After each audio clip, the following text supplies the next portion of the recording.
दुअरा पमाई महारानी आव शीतला भवानी आव हो। दुअरा पमाई महारानी आव शीतला भवानी आव हो। ए मैया भगतन के लागे जयकारत शारदा भवानी आव हो। ए माई हो भगतन के लागे जयकारत माई जीवदानी आव हो।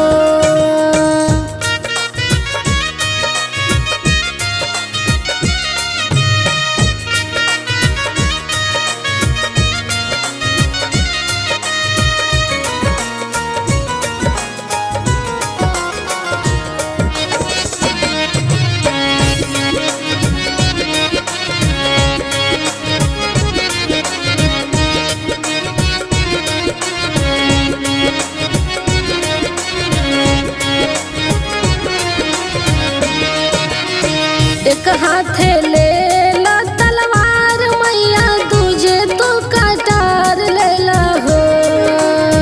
एक हाथे ले ला तलवार मैया दूजे तो कटार ले ला हो। ए मैया असुरन के कर संघारत कालिका भवानी आवा हो। ए मैया बन रखा वार भगत के त कालिका भवानी आव हो।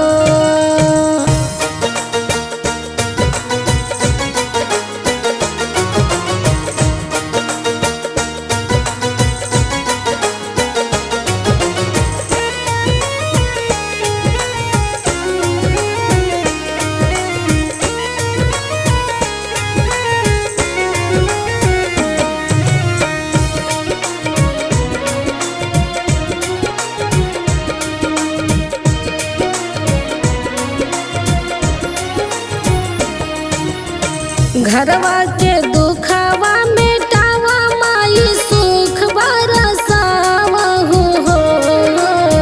घरवा के दुखवा मिटावा माई सुख बरसावा हो।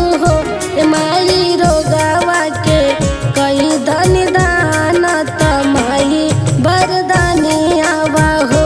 ए मैया रोगावा के कई दन दानत माई बरदानी आव हो।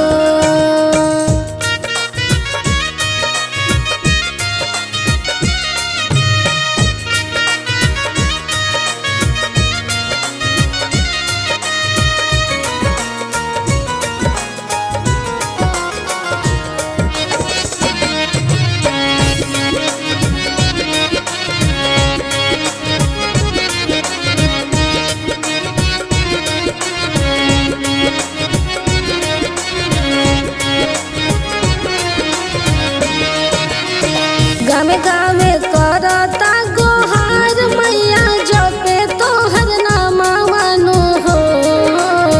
गावे गावे करे लोग गोहार मैया जपे तोहर नामवानु हो। ए मैया सब कर कल्याणत मैया भवानी आव हो। ए मैया सब कर कल्याणत शीतला भवानी